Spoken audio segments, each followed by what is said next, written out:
Et pour continuer cette émission, j'ai donc invité Jérôme Cochet. Bonsoir Jérôme. Rebonsoir. Voilà, pour nous parler de la situation en Égypte et puis plus particulièrement des Coptes en Égypte, donc qui représentent la très grande majorité des chrétiens d'Égypte, puisque ces dernières semaines ont de nouveau été endeuillées, hélas, par un attentat contre des pèlerins coptes en moyenne Égypte, et qui hélas avait un air de déjà vu, puisque c'était encore un quart de pèlerins attaqués pratiquement au même endroit qu'il y a... Tout à fait, qu'en mai 2017.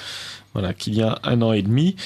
Et donc les mois passent et se ressemblent, hélas, en Égypte, où les Coptes sont une fois de plus pris pour cible par des islamistes qui demeurent très puissants dans la société égyptienne et qui visiblement arrivent à déjouer la surveillance de la police et des autorités. Donc Jérôme, vous êtes chef de mission en Égypte depuis début juillet, c'est bien ça ? C'est bien ça.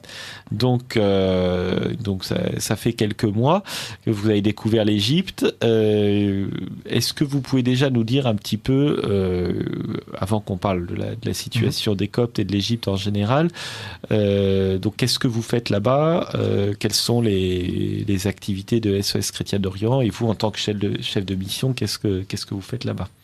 Alors oui, tout à fait. La présence de SOS Chrétien d'Orient n'est pas nouvelle en Égypte, puisqu'en soi, l'association était présente depuis déjà quelques années, notamment à travers des missions ponctuelles, des missions au cours des étés, donc en juillet et août, et aussi à des périodes comme les périodes de Noël et de Pâques, où l'association n'a pas hésité à se retrousser les manches, à envoyer des volontaires et à distribuer des colis alimentaires, des jouets pour les périodes de Noël, ou alors tout simplement des vêtements ou des biens de consommation dans des quartiers à la fois défavorisés, comme les bidonvilles du Caire, donc les bidonvilles du Mokattam et des Bet El Nar, qui étaient les bidonvilles où intervenu Sœur Emmanuel pendant de nombreuses années. Il y a eu aussi des donations qui ont été effectuées dans la ville d'Ismaïlia, qui est une ville aux portes du Sinaï. C'est une ville qui a malheureusement accueilli des milliers de chrétiens qui ont fui le Sinaï suite à l'apparition de Daesh, de la branche de Daesh dans le Nord Sinaï. Et il y a aussi enfin des donations dans le sud de l'Égypte, donc la Haute Égypte et la Moyenne Égypte, dans les villes de Minya et d'Assiout et dans les villages aux alentours. Des zones où les chrétiens sont à la fois défavorisés économiquement, c'est-à-dire qu'il y a beaucoup de chômage, un taux d'alphabétisation de plus de 40%, et des persécutions. C'est d'ailleurs là, si je peux faire un lien, c'est à proximité de la ville de Minya, donc dans le sud de l'Égypte, qu'a eu lieu l'attentat dont vous venez de parler. Oui, le centre plutôt. Alors c'est 270 km du Caire, pour être très précis, en fait, au sud du Caire, et on considère que c'est la frontière entre la Moyenne Égypte et la Haute Égypte, donc le centre du pays, le sud du pays. D'accord. Parce que géographiquement, si on prend en kilomètres, c'est quand même le centre nord, mais en fait, comme toute la population et une bonne partie est agglomérée. C'est exact. Donc c'est déjà, pour respecter les équilibres. C'est déjà le Grand Sud, en fait. C'est ça. En fait, comme en dessous de Fontainebleau, c'est déjà le sud de la France. En fait, c'est très je vais pas me faire l'avocat des Égyptiens, mais c'est une vision très occidentale de délimiter l'Égypte de cette manière, c'est-à-dire de limiter avec la Haute-Égypte, la Moyenne-Égypte et la Basse-Égypte. En fait, quand on parle avec les autorités égyptiennes ou alors je parle pas avec des cartographes, évidemment, qui ont peut-être un avis différent. Quand vous parlez avec le maréchal Sissi, c'est ça ? J'ai pas encore eu cette possibilité, mais disons avec nos contacts égyptiens, des amis égyptiens, tout simplement, au cours de mes rendez-vous. Alors déjà, eux, ils le parlent par gouvernorat, ils sont très fiers d'appartenir à telle ville ou tel village, ou voilà, comme ça peut être le cas en France. Et ensuite, il y a plus une antinomie entre le nord et le sud de l'Égypte, donc la Basse-Égypte, c'est-à-dire le delta, en fait, avec la ville d'Alexandrie et les villes du delta, et après il y a le Caire qui est à part, évidemment, et le sud de l'Égypte, et il y a une deuxième région, il y a deux autres régions qui sont à part, qui sont l'est, le Sinaï, bien évidemment, et l'ouest, le désert de Siwa, avec la frontière libyenne. Tout ça pour vous dire que l'Égypte est un pays très vaste et que SOS Chrétien d'Orient, après ses missions ponctuelles, a décidé donc d'installer une mission permanente en Égypte. L'idée a mûri au fil des mois de l'année 2017, de la fin de l'année 2017 puis 2018. Et à partir de mai-juin 2018, l'association a pu implanter une mission permanente en Égypte, donc premièrement au Caire, dans la ville du Caire, cette mégalopole de plus de 16 millions d'habitants, en y envoyant les premiers volontaires donc, au cours du mois de juin et de juillet 2018. Qu'est-ce que nous avons fait? Tout simplement, nous avons réactivé les contacts que nous avons eus précédemment. Nous avons, avec ces contacts, développé d'autres contacts, en fait, d'autres réseaux de contacts, puis lancé les premières activités. À l'heure d'aujourd'hui, donc en novembre 2018, nous avons plus d'une trentaine d'activités à notre actif, donc réparties sur la ville du Caire, sur la ville d'Alexandrie, dans une communauté du désert égyptien, donc à Anaphora, des activités aussi dans le sud, mais plus ponctuelles. Nous avons aussi effectué de nombreuses donations, notamment à la rentrée, donc en septembre, auprès d'élèves d'écoles défavorisées du Caire. Nous avons développé des activités avec des handicapés dans des centres pour handicapés, des activités avec des personnes âgées dans des maisons de retraite, et aussi, donc je disais, principalement des activités avec les enfants, que ce soit dans des garderies, dans des centres de soutien, ou alors dans des écoles, avec notamment l'école Mahaba qui est installée au cœur du bidonville d'Ezbet El Nar, une école fondée à la fin des années 80 par Sœur Emmanuel et Sœur Marie. Et qui aujourd'hui se retrouve trop petite, et donc Sœur Marie qui est la supérieure de donc ces sœurs coptes au cœur du quartier des chiffonniers, nous avait sollicité, ou en tout cas on l'avait connu, autour de son projet de construire une nouvelle école, donc un peu plus loin que le quartier d'Ezbet El Nar, parce qu'il n'y a plus de place, il est plein, mais pour ces enfants-là. Et en fait, c'est comme ça qu'on a débarqué en Égypte, notamment via notre cher ami Marie-Gabrielle Leblanc, que vous entendez régulièrement à ce micro et que je salue, et donc qui m'avait convaincu de venir en Égypte, et notamment pour étudier ce projet d'école. Et donc aujourd'hui, le terrain, grâce notamment à la générosité des donateurs de SOS Chrétiens d'Orient, mais pas que, puisqu'il y a d'autres associations qui aident ce projet.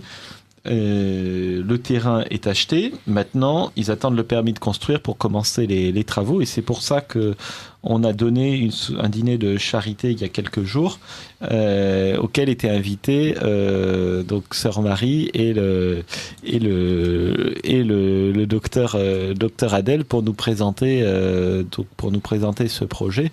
Et donc c'était le but de lever des fonds pour ce projet. Donc c'était une réussite, et donc ça va permettre de lancer la collecte pour construire cette école qui donc à terme devrait accueillir plus de 2000 enfants. C'est ça, Jérôme Cochet? Exactement, plus de 2400 enfants pour être plus exact sur ces chiffres. C'est un magnifique projet. Il faut savoir que dans le bidonville d'Ezbet, il y a une augmentation de la population, notamment des jeunes. Plus de la moitié des habitants d'Ezbet El Nar ont moins de 25 ans. À l'heure d'aujourd'hui, on n'a pas de chiffres. Vous êtes dans cette moitié, c'est ça? Exactement. Je ne suis pas habitant à temps plein à Ezbet El Nar, puisque je fais un mois à Paris et un mois en Égypte. Mais ce bidonville est peuplé à peu près, estimé, 1 million d'habitants. Donc, je le disais, la moitié de moins de 25 ans. Et on estime qu'il y a environ plus de 4000 enfants de chiffonniers, donc les abalines, c'était les personnes dont s'occupait Sœur Emmanuel, donc du moins Sœur Emmanuel était à côté de ces personnes. Les chiffonniers, ce sont les gens qui ramassent, trient et recyclent les déchets dans la ville du Caire, en immense majorité d'origine, qui sont chrétiens, d'origine de Haute-Égypte, donc de l'île du Sud. Ces enfants, donc ces 4000 enfants, sont souvent utilisés comme main-d'œuvre dès le plus jeune âge, donc pour en fait trier les petits déchets.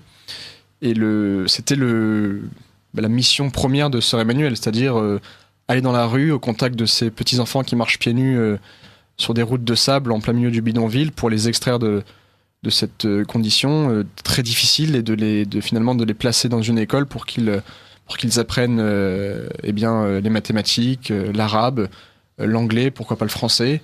Nous y tenons, d'autres matières pour dans l'avenir, préparer leur avenir et qu'ils puissent, s'ils le souhaitent, faire un autre métier. Est-ce que vous évoquiez le français, la place du français, est-ce que vous avez été, comme moi, surpris par finalement le bon maintien de la francophonie en Égypte, parce que pour moi c'était pas du tout une terre de francophonie, mais à culpa, j'étais ignare et c'était une bonne surprise. Totalement surpris et même, je dirais même ému de voir que les Égyptiens sont vraiment attachés au français. C'est une langue ils prennent plaisir à la pratiquer avec nous. Dès qu'on met en avant le fait que nous sommes français, alors dans d'autres pays ça peut porter préjudice, on va dire, mais en Égypte on est tout de suite bien accueillis. Les gens n'hésitent pas à nous dire les quelques mots de français qu'ils connaissent s'ils ne le parlent pas, ou s'ils le parlent, ils n'hésitent pas à totalement converser avec nous en français. C'est d'ailleurs dès le lycée dès le collège que les petits Égyptiens apprennent le français. S'ils le souhaitent, ils peuvent l'apprendre. Et donc nous tenons, à travers nos activités dans les écoles, à perpétuer ce lien qui peut exister entre la France et l'Égypte. Il faut savoir que l'anglais est finalement une langue nouvelle pour les Égyptiens, puisqu'ils l'apprennent régulièrement que depuis les années 1980. Avant, c'était le français qui persistait. Alors bien sûr, le français est en perte de vitesse en Égypte, mais il persiste beaucoup d'enclaves irrésistibles, si je puis dire, notamment dans les villes d'Alexandrie, du Caire, et dans tout le delta, dans les écoles du delta. Et le français reste tout de même une langue très populaire, notamment chez les chrétiens du Caire et d'Alexandrie. Pour vous donner un exemple, quand on arrive dans les écoles où nous donnons des cours de soutien et que nous proposons des cours de français, c'est une activité qui est immédiatement acceptée. Donc ça ne peut que nous faire plaisir. Pour finir juste sur l'école, nous souhaitons, sur la nouvelle école qui pourrait être construite si le permis de construire est obtenu, et il sera obtenu puisque la demande est en mode uniforme, et c'est juste un souci d'administration égyptienne. C'est purement administratif. Exactement, nous avons proposé à Sœur Marie d'inclure des cours de français au milieu des autres cours pour son nouvelle école, et elle est totalement d'accord avec cette proposition. Et donc Et d'ailleurs, vous trouvez facilement des traducteurs francophones dans la jeunesse kérote. Oui, il n'y a aucune difficulté. Même à Alexandrie, nous n'avons pas eu de mal. Dans le sud de l'Égypte, nous trouvons quelqu'un.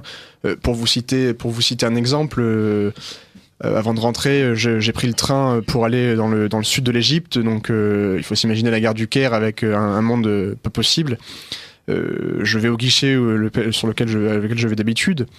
Et évidemment, donc je parle l'arabe, mais avec beaucoup de difficultés. Et le monsieur du guichet, le guichetier, m'envoie un peu balader en me disant, en m'engueulant un peu. Alors je ne comprends pas, je veux absolument mon billet, je vais être en retard sinon. Et j'ai juste dit un petit mot d'exaspération en français. Et tout de suite derrière, un monsieur m'a dit, ah mais vous êtes français, mais attendez, je vais vous aider. Et voilà. Et c'est un Égyptien devait avoir 20 ans, et il m'a tout de suite aidé, pris en main. Il m'a montré le bon guichet pour aller dans le sud de l'Égypte, et ça s'est bien passé. Donc voilà. Comme quoi le Seigneur arrange les choses. Exactement.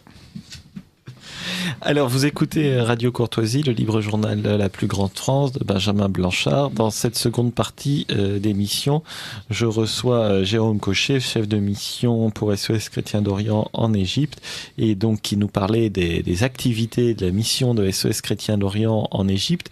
Et là, j'aimerais que vous nous parliez peut-être un peu plus de l'ambiance générale et de la situation générale en Égypte. Alors déjà, quand vous êtes arrivé, est-ce que ce que vous avez vu de l'Égypte correspondait à ce à quoi vous vous attendiez, ou vous étiez surpris? Alors au-delà de la francophonie, puisqu'on a évoqué la francophonie. Alors au-delà de tout ça, je m'étais pas mal renseigné avant de partir pour le premier mois de mission, notamment de nombreuses lectures, ou alors par tout simplement des rendez-vous avec des Égyptiens que j'avais pu croiser à Paris ou ailleurs en France. Mais il faut dire que en arrivant sur place pour mon premier mois de mission, j'ai été assez surpris, notamment par la vie qu'il pouvait y avoir dans ce pays. Il faut savoir que le Caire, quand on débarque au Caire, c'est déjà... c'est 14 millions, 15 millions d'habitants? C'est plus de 16 millions d'habitants, et avec la création de la nouvelle ville du Caire, donc le nouveau Caire, la nouvelle capitale administrative économique qu'ils ont fait à 40 km du Caire actuel, on estime que la population va passer de 16 millions à 18 millions. Donc c'est le double de Paris et de sa grande banlieue. C'est une mégalopole qui s'étale sur une surface très impressionnante. Quand on arrive au Caire, c'est un brouillard, un smog en fait, un brouillard de pollution oui. assez impressionnant. Oui, il y a un cochon devant vous, Jérôme Cochet, donc chaque fois que vous dites un mot en anglais, vous devez mettre 1 euro dedans. Je me suis tout de suite repris. Ah oui, mais c'est trop tard. Hein, mais à culpa. Eh ben oui, mais pour être pardonné, il faut faire pénitence. Donc... Et donc juste après nous avoir parlé de francophonie, franchement, c'est honteux. Non, bah, le brouillard est pour le coup c'était pour faire une critique, donc à moi en anglais c'est très bien une critique. Quand je parlerai de bonnes choses, je parlerai le français avec grand plaisir. Mais le brouillard est très impressionnant et le chaos organisé, comme on pourrait l'appeler dans cette ville, est aussi assez impressionnant. Ensuite, pour être tout à fait honnête avec vous, donc on intervient en 2018 ici en Égypte. Donc c'est 7 ans après la Révolution, 5-6 ans après l'accession au pouvoir des frères musulmans, notamment avec Mohamed Morsi et le parti des frères musulmans. Je m'attendais à avoir peut-être, je suis honnête avec les auditeurs, je m'attendais à avoir une société peut-être qui s'était débarrassée de Mohamed Morsi et des frères musulmans, mais en fait ce n'est pas du tout le cas. C'est l'armée qui a repris la barre avec l'assistance de la population. Mais après une vraie révolution populaire et non pas un coup d'État comme ça a été parfois présenté dans des médias dominants français, bien sûr, pas sur Radio Courtoisie, mais c'est de la population qui a réclamé le départ de voilà, j'avais reçu à ce micro notamment le docteur Adel qui est en France et que j'aurai sûrement l'occasion de recevoir prochainement à ce micro, mais qui nous avait parlé justement de cette révolution où pratiquement la moitié ou un tiers de la population égyptienne était dans la rue. En fait, dans toute l'Égypte, il y avait peut-être 30 millions de personnes dans la rue, et donc qui ont provoqué le renversement du gouvernement frères musulmans, et donc l'armée est intervenue suite à ça à l'appui de la population. Mais quand vous avez un tiers de la population qui est dans la rue, on n'appelle pas ça un coup d'État militaire. C'est une vraie révolution. Tout à fait. Donc on aurait pu penser que la société s'était pas libéralisée dans un sens, mais qu'elle s'était un peu éloignée de cette tentation islamiste ou salafiste. Et en fait, on se rend compte, notamment dans certains quartiers ou alors dans certaines villes, comme malheureusement Alexandrie, que la pression des frères musulmans est encore très prégnante. Alors évidemment, ils n'ont plus le pouvoir de s'investir en politique, de prêcher pour leur fraternité. Ils sont pourchassés quand même. Ils sont pourchassés dans leur activité politique et dans leur branche de combat. Mais il existe encore des quartiers qui sont estampillés frères musulmans, il existe encore des mosquées qui sont estampillées frères musulmans, qui sont étroitement contrôlés par le pouvoir, mais ça n'a pas empêché par exemple la reclandestinisation de cette fraternité qui en fait est revenue à ses racines. C'est-à-dire que la fraternité des frères musulmans était au début un mouvement intellectuel et social qui agissait plutôt dans le feutré, qui agissait dans des œuvres sociales, des œuvres de charité, qui agissait dans les mosquées, qui agissait dans les réseaux culturels musulmans, et qui petit à petit, avec l'ampleur de leur mouvement, a pu tenir le rôle qu'elle a tenu en 2011-2013. Et finalement, avec cette répression finalement de la population d'une part et du gouvernement actuel d'autre part, à cause de leurs activités terroristes et criminelles, ont pu finalement retourner à leur source première et d'agir dans le feutré. Et on le voit notamment dans les rues du Caire. Ça peut arriver, par exemple, que on propose des tracts sous le manteau à proximité des mosquées qui traitent de certains sujets de prédilection des frères musulmans. Je me souviens notamment quand vous avez le Caire, vous avez la grande citadelle qui avait été bâtie par Saladin, avec la grande mosquée du sultan Turk Ali Pacha au 19e siècle. Et en contrebas, il y a le Caire islamique et il y a la mosquée du sultan Othman. Et donc c'est un quartier où il y a plusieurs mosquées. Et en me rendant à un rendez-vous donc à proximité au collège Saint-Vincent-de-Paul qui est implanté en plein carré islamique, on est venu m'aborder. Alors évidemment je n'ai pas trop bien compris de quoi il s'agissait, puis on m'a tendu quelques tracts dans la main Au début, je pensais que c'était quelqu'un qui me Oui, c'était votre barbe taillée court, hein, ça a dû leur laisser croire que, oui, enfin, que vous étiez des leurs. mon tatouage d'une croix sur l'avant-bras n'aurait pas dû laisser de doute, mais bon, apparemment, on a essayé de me convertir, mais bon, j'ai gardé les prospectus parce que je savais pas trop de quoi il s'agissait. Je l'ai montré justement à un de nos amis égyptiens qui m'a traduit, et c'était en fait un prospectus, un tract tout simplement, passé sous le manteau, qui disait qu'il y avait une réunion sur tel sujet, animée par tel imam qui était proche de telle personne qui en fait était un haut dignitaire des frères musulmans. Donc on voit que ce sujet n'est pas du tout clos. Il y a un soutien de la population musulmane pour les frères musulmans encore en Égypte. Il est assez important pour que cette fraternité perdure et pour que le gouvernement prenne très au sérieux les menaces qui pèsent sur les infrastructures. Et d'ailleurs, on le voit, même si c'est un régime très autoritaire et qui laisse peu de place à une opposition politique. On l'a vu lors de la dernière élection présidentielle qui a été réduite à une mascarade, hein, on peut le dire, puisque tous les candidats potentiels ont été invités, soit été invités à se retirer après avoir été mis en prison, avoir disparu opportunément, etc., soit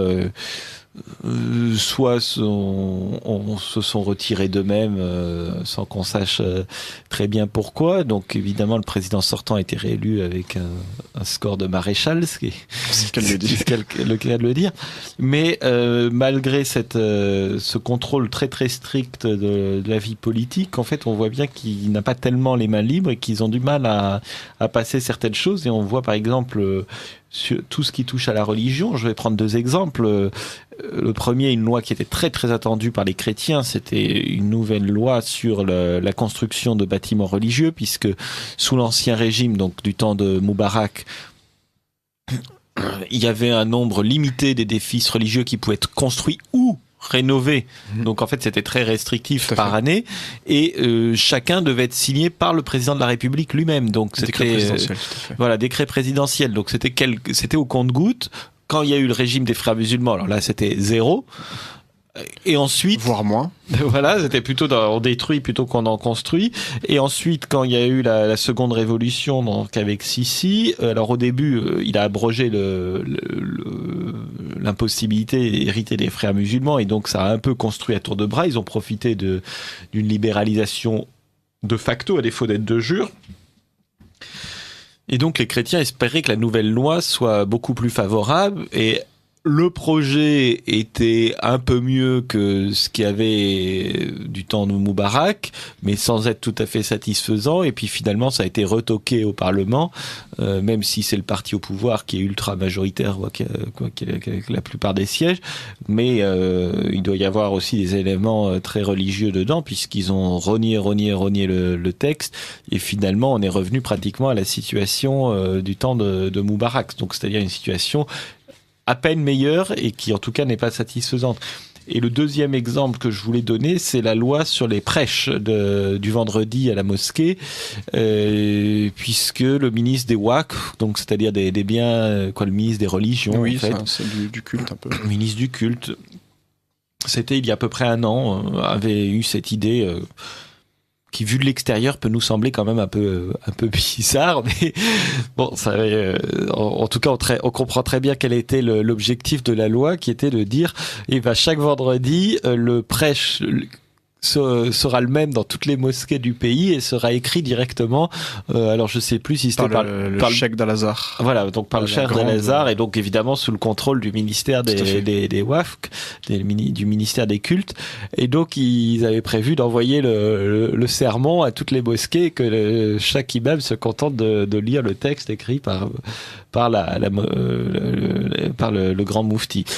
Alors bon, c'est vrai que c'est un peu étonnant, mais en tout cas ils ont été obligés de faire machine arrière, parce que ça a été une levée de bouclier dans toute l'Égypte, dans les mosquées, et donc ce qui montre bien que c'est peut-être plus facile d'empêcher les gens de se présenter à l'élection présidentielle que de bouger les choses d'un point de vue religieux en Égypte.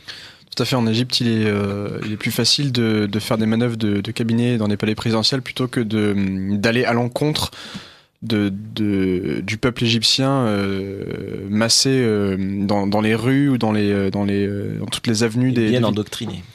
Exactement.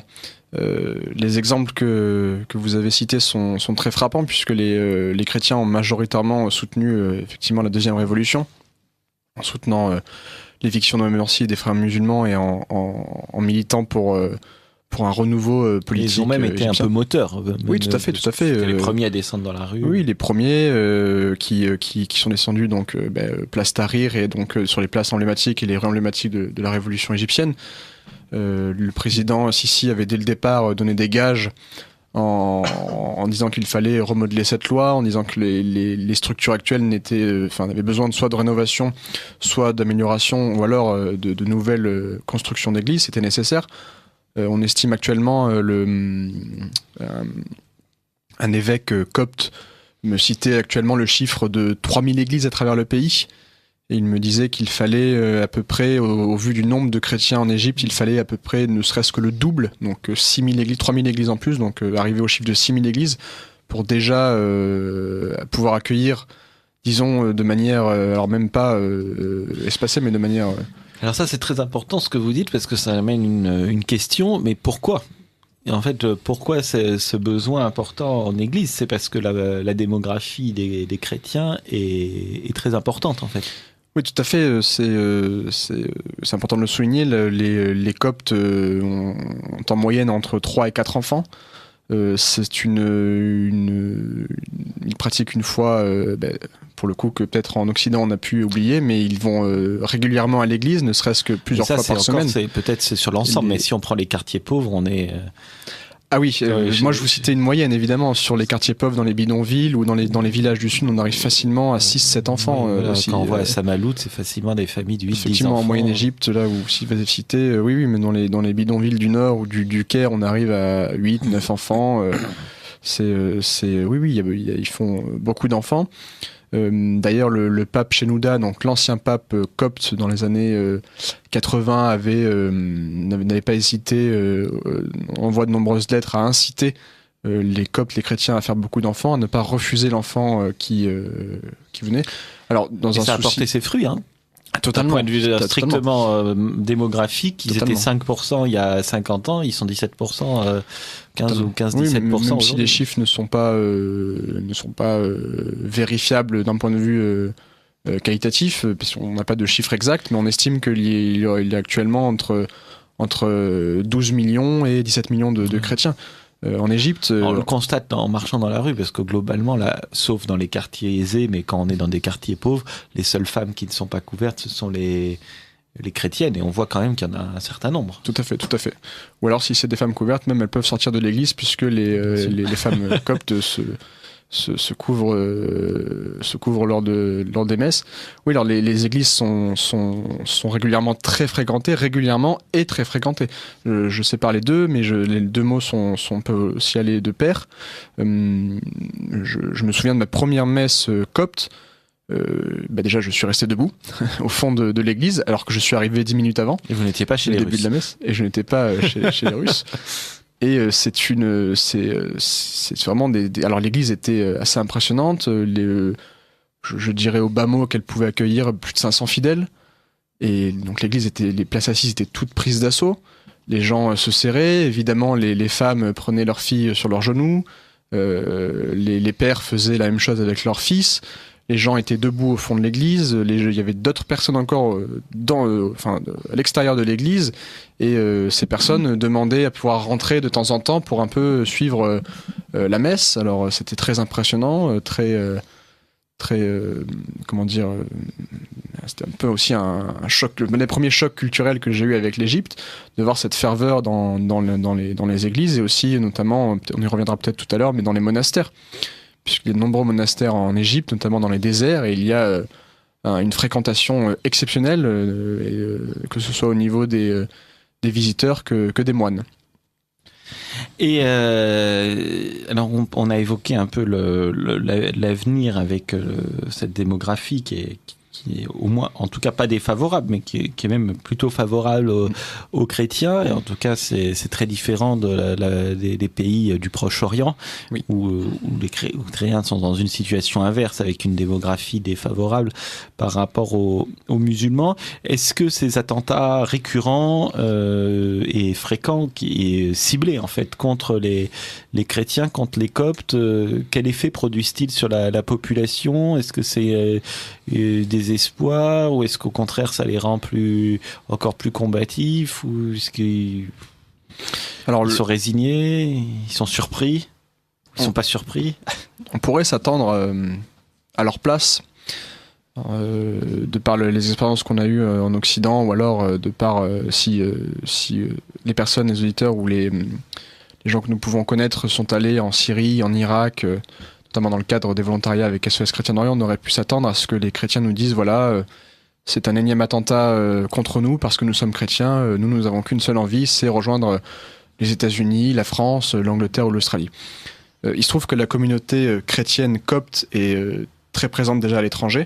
On estime qu'il y aurait entre 3 et 5 millions de chrétiens coptes en Angleterre, en Australie, aux États-Unis ou en France. Donc c'est déjà une diaspora très importante. Mais il faut savoir que les Coptes sur place en Égypte sont très mobilisés, très confiants, et l'écrasante majorité ne veut absolument pas partir. L'Égypte, c'est la terre des Coptes, comme ils le disent. Il faut savoir que le mot copte est une déformation du grec ancien, donc Égyptos, donc le mot copte veut dire égyptien. Donc ils sont profondément ancrés dans cette terre. Pour eux, d'après ce que j'ai compris lors de ce dernier attentat qui a eu lieu donc il y a maintenant une semaine et demie, c'était que cet attentat c'était on pouvait sentir une certaine colère, une certaine lassitude, c'est-à-dire que pour eux c'était un attentat qui était prévisible, c'est-à-dire que la police et l'armée auraient dû être présentes sur cette route qui avait déjà été visée, cette route qui conduisait au monastère Saint-Samuel le Confesseur à côté de Minya. Cette route avait déjà été visée, elle aurait pu être mieux protégée, et pour eux c'est un manquement de sécurité, donc un manquement de la police et de l'armée. On a d'ailleurs assisté lors des obsèques des 7 martyrs chrétiens de cet attentat. Le prêtre, quand il a voulu remercier la police d'être présente à leur côté, les gens ont fait des gestes en signe de désapprobation, pour eux la police n'était pas à leur côté justement. Donc ce sentiment de colère est prégnant depuis de nombreuses années, notamment depuis les attentats qu'il y avait eu à Noël et à Pâques. Donc il y a 2 ans et 3 ans maintenant, qui a fait de nombreux morts. Le gouvernement a effectivement redoublé de vigilance vis-à-vis des bâtiments religieux. Il y a encore beaucoup de problèmes sécuritaires, notamment donc, sur les routes qui conduisent au monastère. Il y a beaucoup de problèmes sécuritaires lors des grandes fêtes chrétiennes, puisque les chrétiens sont notamment visés en Égypte lors de des grandes fêtes chrétiennes. Et les Coptes pointent ces manquements. Ils veulent une amélioration. Et puis le mécontentement sécuritaire grossit le mécontentement économique, puisque la situation économique est catastrophique et on n'a pas l'impression que le gouvernement en prenne la mesure. Évidemment. Avec des augmentations des prix du gaz, de l'électricité, tout. Du ticket de métro qui est le plus symbolique, puisque le ticket de métro était une mesure, le prix du ticket de métro était une mesure sociale en Égypte, puisqu'il coûtait 1 livre, ce qui nous revient à presque rien. Et en fait, il l'a triplé en 1 an. Donc ça, c'est vraiment le symbole en Égypte. Si vous parlez du ticket de métro à n'importe quel chauffeur de taxi ou de tuk-tuk, si vous en prenez un, il va tout de suite partir dans les tours et vous dire que c'est une aberration, que voilà, c'est une mesure inique. Et donc voilà. Mais juste pour conclure, c'est vraiment un sentiment de colère, et ils aspirent non pas à partir, mais justement à encore plus se mobiliser dans la société civile et dans le débat politique, à peser et à faire comprendre au gouvernement qu'ils sont là, voilà, qu'ils sont entre 15 et 18 millions, que c'est leur église, leur terre, leur quartier, leur village, leur ville, leur pays, et qu'ils ont besoin de sécurité, et donc que le gouvernement doit agir. Alors merci Jérôme Cauchy, il faudra que vous reveniez dans une prochaine émission pour continuer, parce qu'on est loin d'avoir fait le tour, et puis pour nous donner des nouvelles en fait de l'évolution de la situation.